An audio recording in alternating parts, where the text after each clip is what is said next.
Your belly bloats after every single meal. It doesn't matter what you eat. Salad, rice, just water sometimes. By noon, you look 6 months pregnant. You've cut gluten. You've cut dairy. You've taken every probiotic on the shelf. And still, every single day, your stomach swells like it's punishing you for eating at all. I need you to hear something that might change the way you think about your gut for the rest of your life. A woman came to see me, Colleen, 53, a florist who ran her own shop for over 20 years. She sat across from me, and the first thing she said wasn't about her symptoms. It was this: I'm afraid to eat. Not because of weight, not because of calories, because every time she put food in her mouth, anything, literally anything, her body turned against her. Bloating so severe she had to unbutton her pants at the shop before lunch. Gas she couldn't control in front of customers. A heaviness in her abdomen that made her feel like she was carrying something foreign inside her. Something angry. Something that didn't belong. She'd been to 4 specialists. 4. Endoscopies, colonoscopies, breath tests, blood panels, elimination diets that stripped her meals down to nothing. Nobody found anything wrong. Every test said normal. And that was the cruelest part. Because nothing being wrong on paper meant nobody could tell her how to fix what she felt every single day. Here's the thing. Colleen's story isn't unusual. It's devastatingly common. And the reason I'm starting here, with the outcome, the resolution, the moment everything shifted for her, is because I want you to carry one idea in your mind while we walk through this together. What changed Colleen's life wasn't a medication. It wasn't a surgery. It wasn't a fancy supplement with a celebrity endorsement. It was 1 spoon. 1 spoon of something specific, taken every morning before breakfast, that began to reshape the environment inside her gut within weeks. And when I tell you what it is, you might be surprised at how ordinary it sounds. Because the power isn't in the ingredient itself, it's in what it does to the trillions of organisms living inside you right now, silently dictating your weight, your mood, your energy, and your ability to absorb the nutrients from the food you eat. But I'm getting ahead of myself. Let me take you back, and I mean way back, to a time when I didn't understand any of this. Years ago, before I understood what I understand now, I went through a period where my own digestion was a disaster. I was eating clean, exercising 5 days a week, hydrating meticulously, doing everything right by every guideline I'd ever studied. And yet, my stomach was constantly unsettled. Not agonizing, not the kind of pain that sends you to urgent care, just perpetually, relentlessly off. A low hum of discomfort that never fully went away.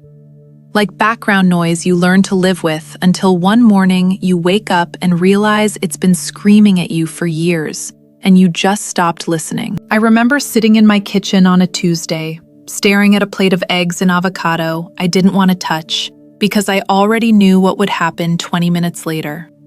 The bloating, the pressure building under my ribs, that dull, heavy ache that makes you want to lie down and cancel every plan you had for the afternoon.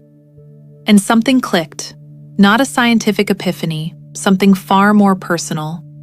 I realized I'd spent my entire career obsessing over what I was putting into my body, while completely ignoring the ecosystem that was supposed to process it all. The living, breathing, invisible world inside my gut, and I'd been starving it. That was the turning point. I started researching not just digestion, but the gut microbiome, the invisible universe of bacteria, fungi, and microorganisms that inhabit your gastrointestinal tract. Over 100 trillion of them. More microbial cells in your gut than human cells in your entire body. And what I discovered genuinely shook me. Your gut isn't just a tube that breaks down food. That's the simplified version they taught us. And frankly, it's embarrassingly incomplete. Your gut is a command center.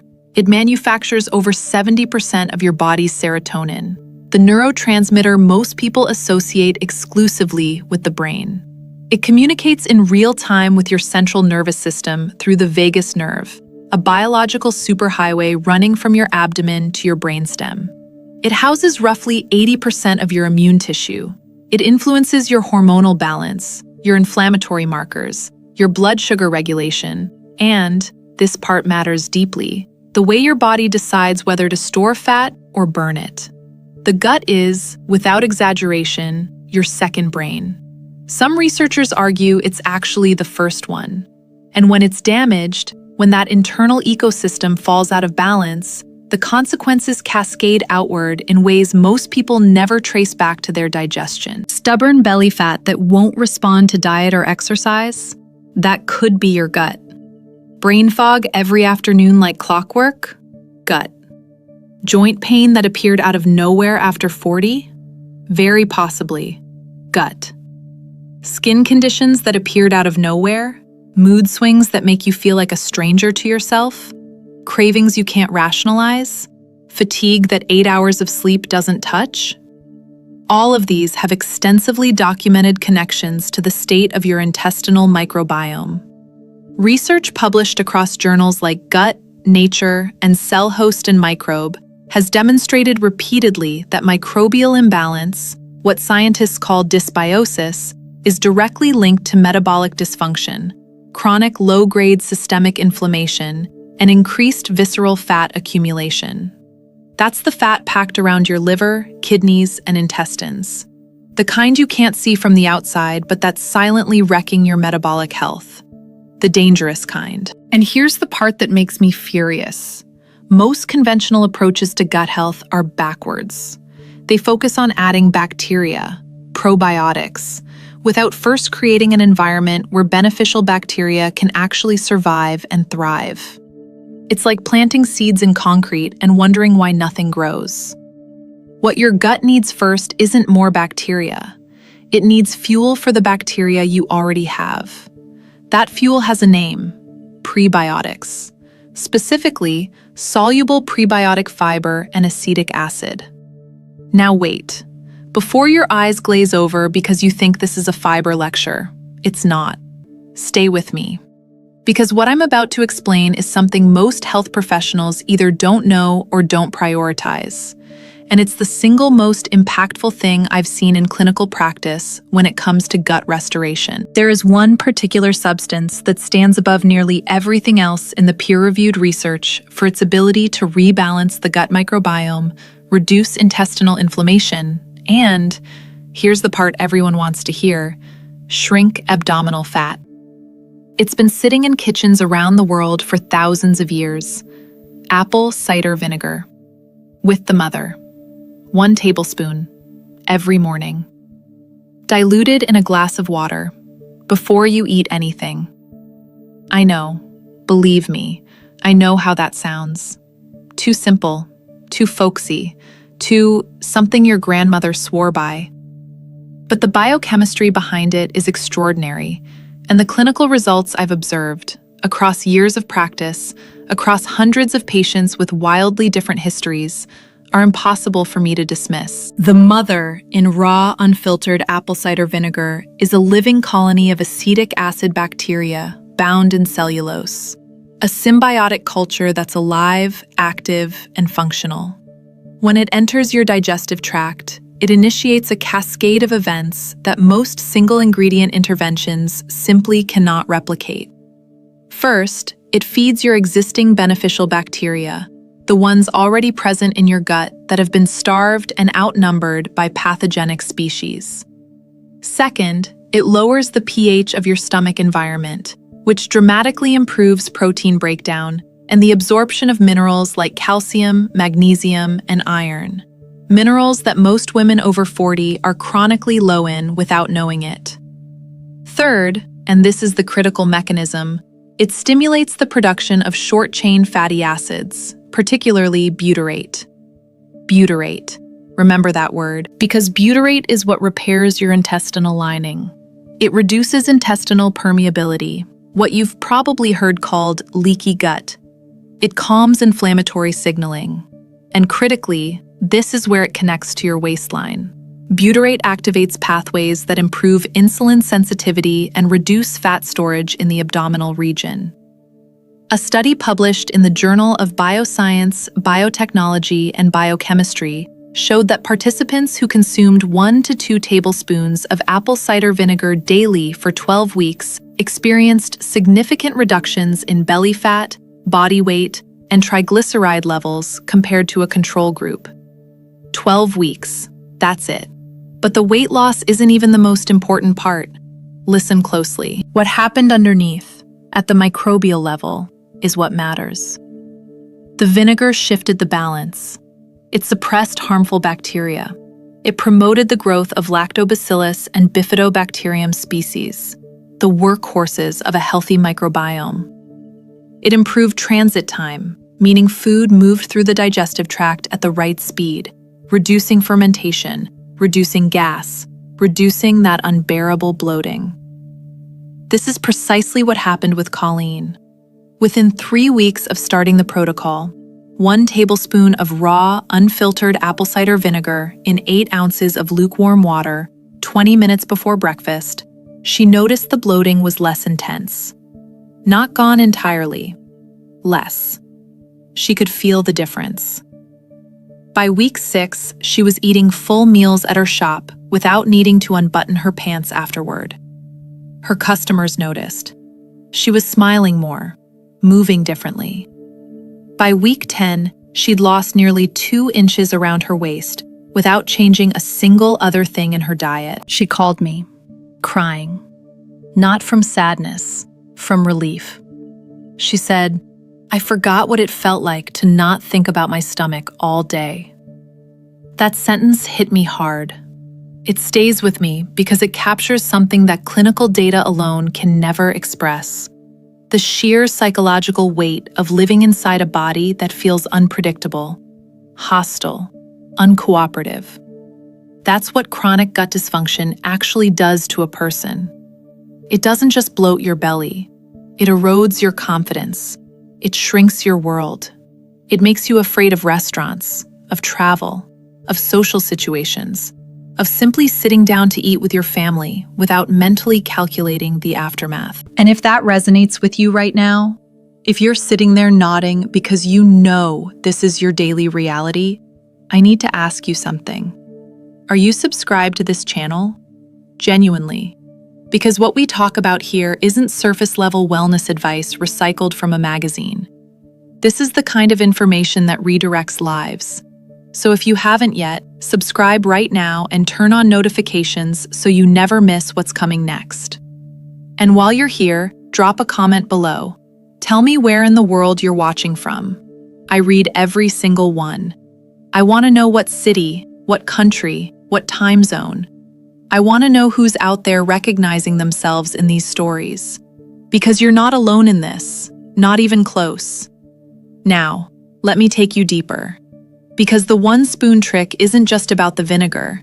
It's about understanding why it works, so you never fall for another gut health gimmick again. Your intestinal lining, the mucosal barrier separating your gut from your bloodstream, replaces itself every 3 to 5 days.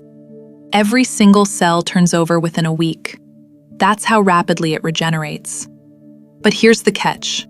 Those cells can only rebuild properly if they're receiving the right fuel. And their fuel of choice, overwhelmingly, is short-chain fatty acids. Butyrate first, then propionate and acetate. Without adequate short-chain fatty acid production, the lining thins. Tight junctions between cells weaken. Microscopic gaps form. And through those gaps leak partially digested food proteins, bacterial toxins called lipopolysaccharides, and other inflammatory fragments, directly into your bloodstream, where they don't belong, where your body treats them as invaders. Your immune system detects these molecules and does exactly what it's designed to do. It attacks. It launches an inflammatory response, but not the kind you'd notice. Not fever, not swelling, not redness. This is a whisper, a slow, silent burn. The kind of chronic, low-grade inflammation that doesn't trigger alarms on standard blood work, but quietly, persistently drives weight gain, insulin resistance, hormonal chaos, brain fog, joint degradation, and crushing fatigue. This is the silent epidemic, and modern medicine is only just beginning to take it seriously. Apple cider vinegar addresses this at the root, not by masking symptoms, not by flooding your system with isolated strains of bacteria that may or may not survive stomach acid, but by creating the conditions, the terrain, where your own native microbiome can heal itself. There's a principle in functional medicine that I carry with me every day. You don't fix the garden by importing flowers. You fix the soil. And apple cider vinegar, specifically the raw, unfiltered kind with the mother, is soil medicine. But protocol matters. Not all approaches are equal. Here's what I tell every patient. Use only raw, unfiltered, organic apple cider vinegar. If it looks perfectly clear in the bottle, it's been processed. The cloudiness is the medicine. Dilute it, always. 1 tablespoon in a full glass of water. Never drink it straight. The acidity can damage tooth enamel and irritate the esophagus. Take it first thing in the morning, at least 15 to 20 minutes before eating.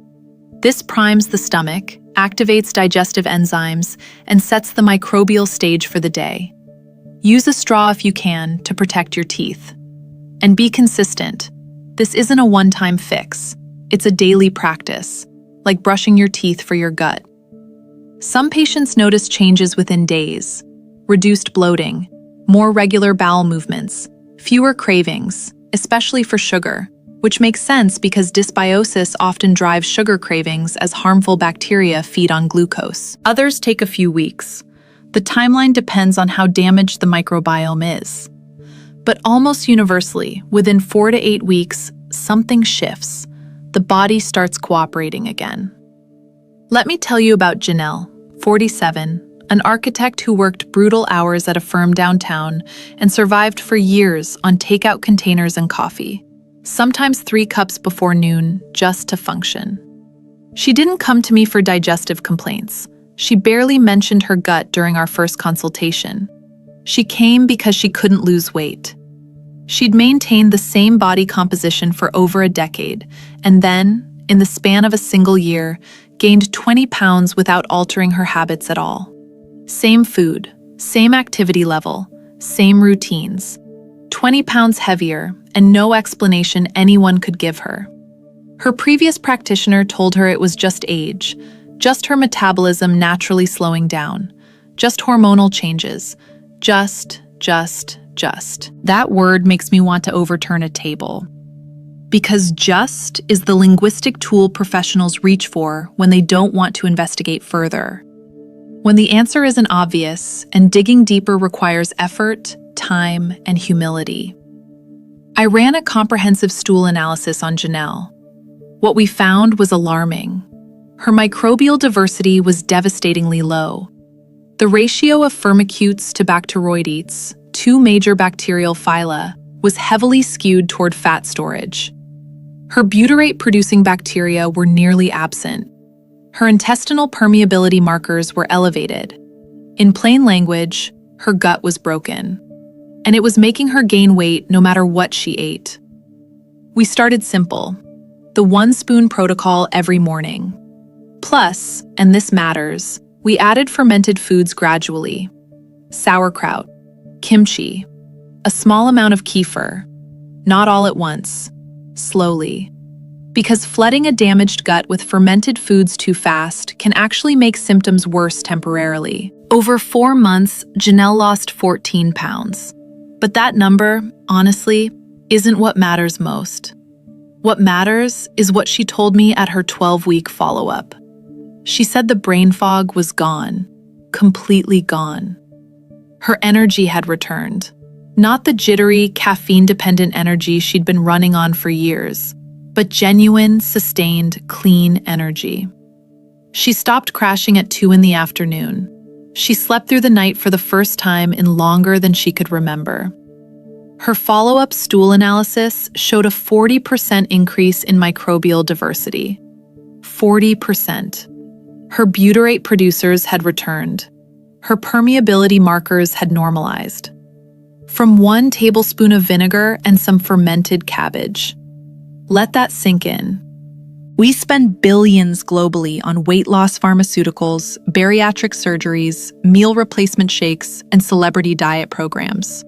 And one of the most powerful metabolic interventions available to any human being costs pennies a day and has been used by civilizations for over 5,000 years. The ancient Babylonians fermented it.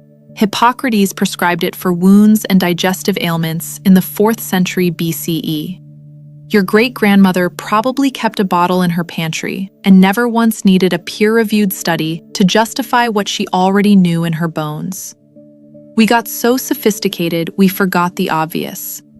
Here's what I need you to understand. Your gut is not a lost cause. It doesn't matter how many years you've struggled. It doesn't matter how many diets have failed. It doesn't matter if every doctor you've seen has shrugged and told you to eat more fiber and drink more water, as if that's some kind of revelation. Your microbiome is resilient. Remarkably, stubbornly resilient. Given the right conditions, even 1 spoon of the right thing at the right time, it can begin to recover. Bacterial populations can shift in as little as 24 hours after dietary changes. Your intestinal lining can start repairing within days. The inflammatory cascade can begin to quiet down. You are not broken. You've been uninformed. And that's not your fault. And listen, if this video is making something click for you right now, if you're feeling that mix of frustration and hope because you finally understand what's been going on inside your body, do me a favor. Share this video with someone you love who's struggling with the same thing. A friend, a sister, a mother. Someone who's been bloated for years and thinks that's just normal. Because it's not normal. And they deserve to hear this too. If you've already tried apple cider vinegar or you have a gut health story of your own, put it in the comments. Tell me what you've experienced. This community learns from each other just as much as from these videos. Now I want to leave you with something that Colleen said during her last visit, because it stays with me. I spent 20 years thinking my body hated food. Turns out it was just starving for the one thing nobody thought to give it. She was talking about feeding her microbiome, nourishing the invisible ecosystem that runs everything. And she was right. 1 spoon, every morning. That's where this starts. Not with a complicated protocol. Not with an expensive test. Not with another restrictive diet that leaves you hungry and defeated. It starts with 1 simple, consistent, ancient act of care for the living world inside you. Your gut built you. It assembled your immune system. It shaped your brain chemistry. It's been working for you since the day you were born. Maybe it's time you started working for it. This is just the beginning. There's so much more ahead. More that your body is trying to tell you. More that we'll uncover together. Subscribe if you haven't already, and I'll see you in the next one. Your body is not the enemy. It never was. It's been waiting, patiently, persistently, for you to listen. Start tomorrow morning. 1 spoon, 1 glass of water, 1 small decision that tells your body, I hear you now.